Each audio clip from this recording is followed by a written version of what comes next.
Dominic reached across the table with that rehearsed smirk of his, the one that had captivated professors, girlfriends, and venture capitalists alike. Hey, Mom, just a simple paper. Nothing major. It just needs your signature.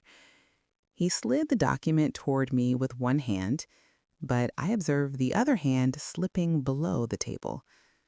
I didn't flinch. I didn't question.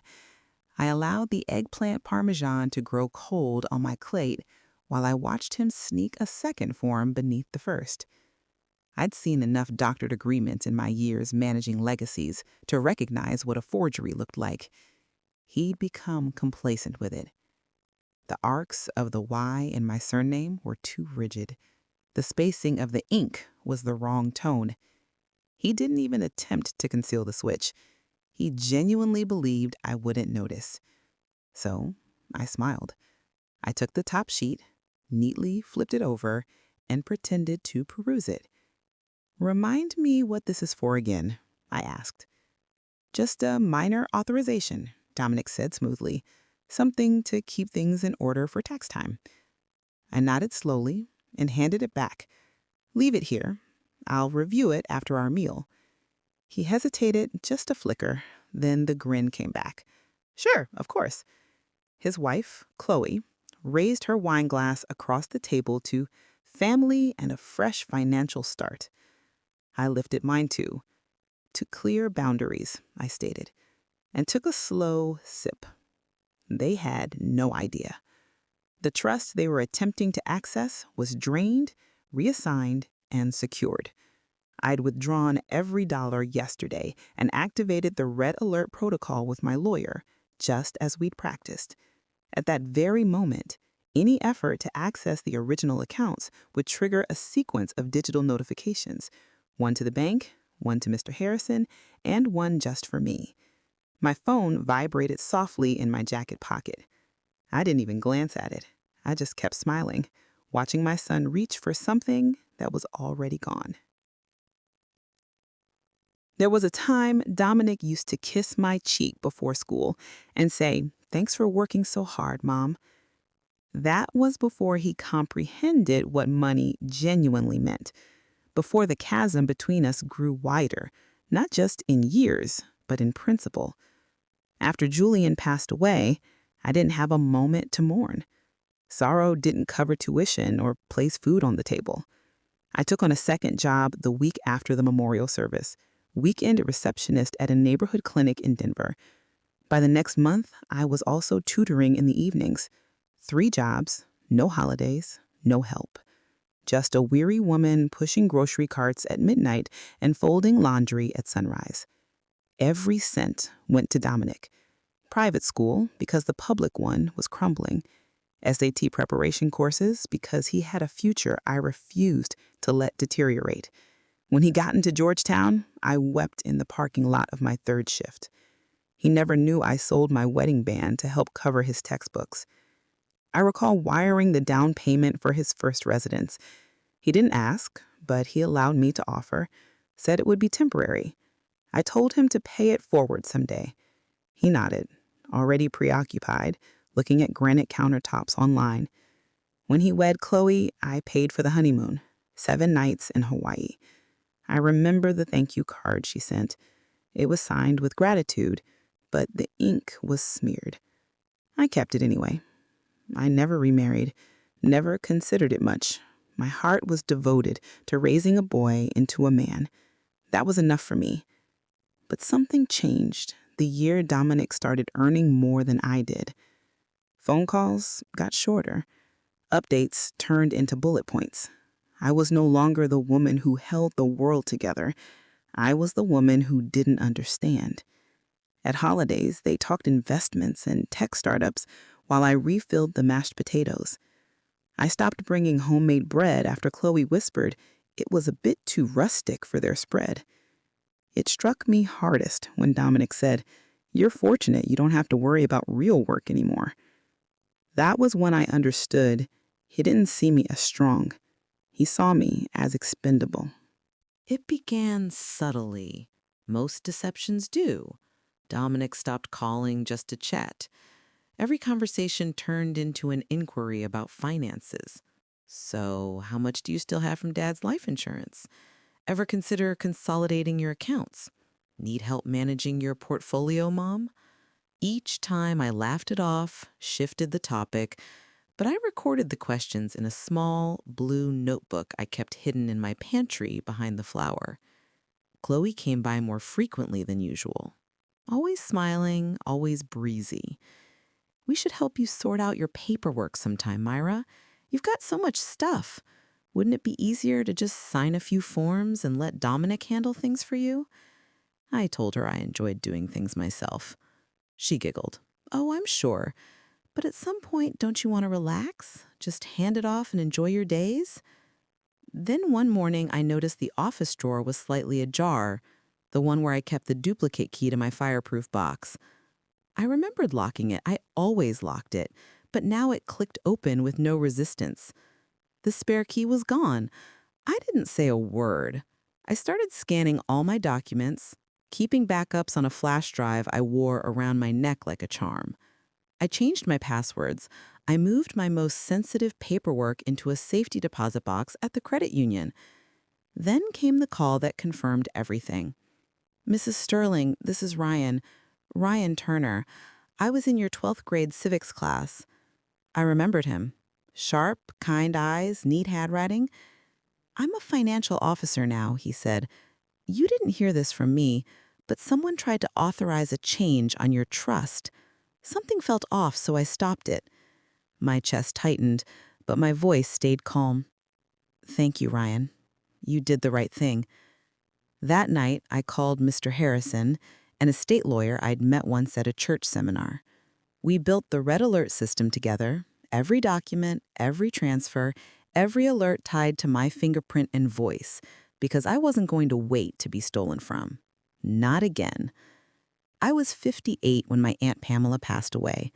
We hadn't been close in the conventional sense. She was quiet, lived alone, rarely traveled beyond her smaller barium in Oregon. But we exchanged letters every month for 20 years. She believed in diligent work, independence, and keeping your affairs in order. Her will reflected that. When the lawyer called, I thought it was a mistake, but it wasn't. Aunt Pamela had left me a modest inheritance, more than I'd ever dreamed of seeing in one place. It wasn't millions, but it was enough to breathe easier, enough to build something. The first thing I did was meet with a financial planner. We set up a trust, structured, protected, and private. The trust required 2 forms of authorization for any significant withdrawals. Any attempt to access the account without a biometric ID would trigger fraud alerts. And if anything ever seemed suspicious, the Red Alert protocol Mr. Harrison helped me design would lock the entire system down. I told no one, not Dominic, not Chloe, not even my closest friend at the community center. I didn't want admiration. I wanted security. Not the kind that comes from money, but the kind that lets you sleep at night. Over the years, I used the interest quietly. I funded local scholarships under anonymous names. I helped establish 2 free clinics in nearby counties. I donated to small shelters that didn't have large marketing campaigns. I made sure none of the gifts could be traced back to me. The rest I left untouched. A cushion, a future, a place to land should the world around me shift. Dominic never asked how I managed, even after I stopped working. He presumed I lived off Social Security and savings. That suited me fine, because I knew if he sensed what I truly had, it wouldn't be long before he believed it was his. And that belief, that quiet entitlement, was far more dangerous than any thief. I never expected him to love me for the money, but I never thought he'd try to take it from me while smiling across a dinner table. 2 weeks before the dinner, I was watering the basil by the kitchen window when I overheard Chloe's voice carrying down the hallway. She was on the phone, loud enough to forget I was home, soft enough to think I wouldn't hear. She doesn't need all that money, she said with a half laugh. She's almost 60. Dominic's the one who should be managing it now. My hands paused over the sink. The faucet ran unnoticed. There was a long silence then. No, she hasn't said anything yet. She's still independent, but if we time it right, we could handle everything before the quarter ends. Trust me, Dominic's working on it. She ended the call before I could move. The next morning, Chloe appeared in the kitchen with 2 coffees and a too sweet smile. "Thought I'd stop by," she said casually, handing me a mug. "We were thinking it might be helpful if I helped you organize your accounts. Tax season and all." I sipped slowly and smiled. "That's kind of you, but I've already got someone for that." She didn't press, but I saw the flicker in her eyes, the kind of flicker people get when their plan hits a snag. Later that week, I came by Dominic's office unannounced to drop off a binder he'd left behind. He wasn't there, but his printer was still warm. I glanced at the tray and saw legal forms, account authorizations. My name was misspelled slightly on the signature line. One of the forms listed the same trust bank I'd used. That night, I called Mr. Harrison. We didn't need to guess anymore. We needed to confirm. Together, we set up a decoy trust, identical in name, but empty except for a single dollar and a web of alerts. Anyone who tried to touch it would trip the system. I wasn't going to confront them, not yet. I wanted to see how far they'd go while thinking I was blind. And that's how I walked into that dinner with a calm smile, knowing exactly what was waiting on the table. Chloe had prepared roast chicken, garlic mashed potatoes, and a citrus salad. Everything was plated just right, like a dinner party from a lifestyle magazine. Dominic poured the wine, white for her, red for me, talking about how family time had been too rare lately. I smiled and nodded, bit into the chicken, and told Chloe it was lovely. Everything about the evening felt staged. The way Dominic laughed too loud at Chloe's jokes, the way she kept glancing at the kitchen clock, the wine refills that came a little too quickly, like they wanted me comfortable, compliant. I played my part, the grateful mother, the quiet elder. Halfway through dessert, Dominic excused himself. "I just remembered," he said, standing. "I brought something. We've been meaning to go over some documents. Nothing urgent. Just thought tonight might be a good time." He disappeared down the hall. Chloe gave me a tight smile. When he returned, there was a manila folder in his hands. I took another sip of wine and let him open it between us on the coffee table. "Just a quick review," he said. "We figured you'd want everything in one place for tax season." On the first page was my name. On the second, my signature. Only it wasn't. The curve of the M was wrong. The loop in the L was barely closed. A copy of a copy, just enough to fool a bank officer who wasn't looking too closely. I leaned in, feigning confusion. "Mind if I turn on the lamp?" "I nearly forgot," I said, pushing back my chair. "Dessert." She started to rise. "Oh, I can get it." "No need," I said gently, already heading toward the door. "I left it in the fridge out in the car." They both nodded, thinking nothing of it. I stepped outside into the cool night air, walked down the short path to the driveway, and opened the back door of my car. Inside was the tote bag I'd packed hours before, neatly zipped, heavier than it looked. I reached in and pulled out the folder I'd prepared, a printed thread of Chloe's emails asking to streamline Myra's finances for efficiency, screenshots of Dominic's login attempt from 2 nights ago captured by the decoy system, and a modified version of my will downloaded from a cheap legal template site. My name was typed in the signature blank. I had everything, every step they had taken documented. Not because I wanted this, but because I knew them better than they thought. I zipped the bag shut and slung it over my shoulder, a pie box balanced in my other hand. Then I walked back into the house as if nothing had changed. Chloe looked relieved when I reappeared. Dominic was mid-sentence, something about travel plans. I set the pie down, retrieved the plates, and began slicing. Then my phone buzzed again. I glanced at the screen, smiled quietly, and turned it toward them. "Unauthorized access detected. Trust account flagged." The bank's fraud alert sat in bold red, time-stamped to the minute. Dominic went pale. Chloe dropped her fork. "What is that?" Dominic asked, his voice too flat to sound casual. "A notification," I said, settling into my chair. "It's from the trust account, the one someone just tried to access." Chloe opened her mouth, then shut it again. I poured another cup of coffee, calm as ever. "I think," I said slowly, "we should talk about honesty now that the pie's on the table." "It was just to help manage things," Chloe said quickly, her voice trembling as she reached for a napkin. Dominic sat, rigid, jaw clenched. "I didn't think you'd notice." I said nothing. "We were going to tell you eventually," Chloe added, her voice soft, as if I was the one being unreasonable. I sipped my coffee. Warm, steady, undisturbed. The pie sat between us, untouched now. The sweet scent clashed with the sharpness in the air. I let the silence stretch, not because I didn't have words, but because they weren't worth spending on people who had already decided I was disposable. Instead, I reached into my bag and pulled out a slim white envelope. No rush, no ceremony, just a simple slide across the table, right between the wine glasses and the silverware. Dominic frowned. "What's this?" "Your copy," I said calmly. He opened it. Chloe leaned in. Her eyes flicked over the first line and then froze. It was a formal notice from my attorney. Effective immediately, Dominic and Chloe were barred from accessing or making decisions regarding any of my financial assets. Their names had been removed from all contingent roles. Any prior permissions had been revoked. They both looked up, their mouths open, then closed. I stood, took my plate to the sink, rinsed it, dried it. "I won't be needing dessert tonight," I said gently, walking toward the door. Neither of them followed. At the entryway, I slipped on my coat, buttoned it slowly, and let the weight of the room sink behind me.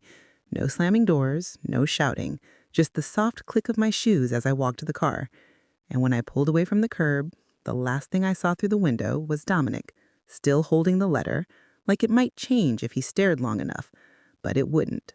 Some things stay permanent once you stop asking for respect and start demanding peace. Weeks passed. The first envelope arrived with Dominic's handwriting, shaky and rushed, as if guilt had finally found a pen.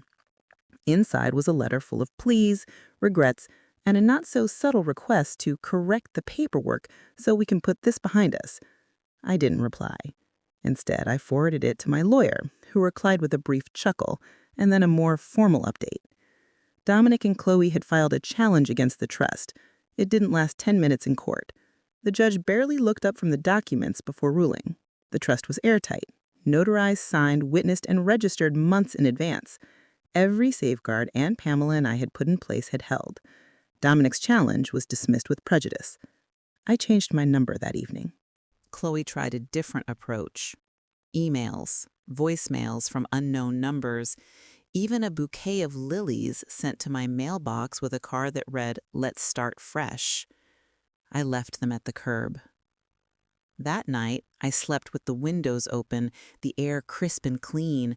No phone buzzing on the nightstand, no anxious clock watching, no knots in my chest wondering who might try to twist kindness into obligation again. Instead, I woke to birds and sunlight and the quiet hum of nothing needing my attention. It wasn't just silence, it was peace. And in that stillness, something shifted. I found myself opening the windows more, watering the porch plants, updating my living trust not to block anyone, but to name the scholarships I would support, the local shelter I'd quietly funded for years, and the financial literacy group I'd once only dreamed of starting. This time, it wasn't about protecting what I had, it was about giving without being taken from.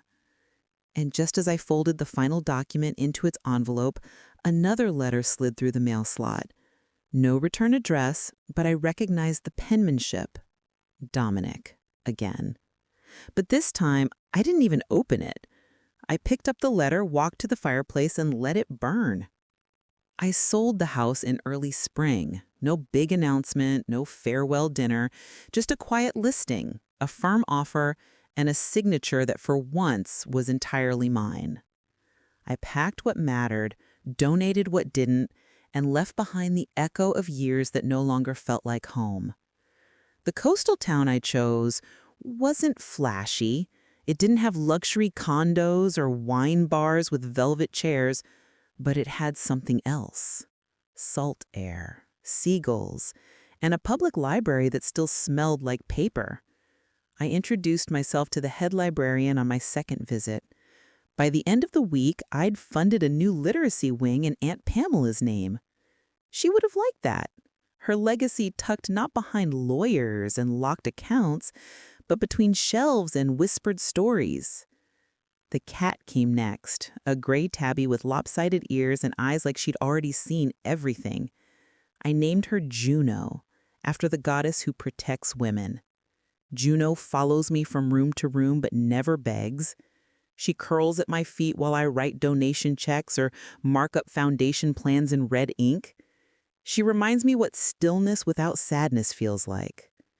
Most mornings I have coffee with two women I met at the bookstore, Eliza, a retired geologist, and Frankie, a part-time poet who insists on reading us her drafts, whether we ask or not. We laugh, we share old wounds, new goals. No one asks for anything they wouldn't give back. This is what building looks like. Not repairing, but beginning again. I raised a son, I told them once, setting down my mug, but I'm building something better now. They understood without asking. Last week, another letter arrived. No return address, but the handwriting was familiar. Dominic again. I didn't even pause. I walked it to the kitchen bin, tucked it beneath yesterday's paper, and pressed the lid closed. That night, I made a list of the scholarships we'd fund next year. I titled it The Myra and Pamela Foundation, Phase 2. And in the morning, Juno followed me to the porch,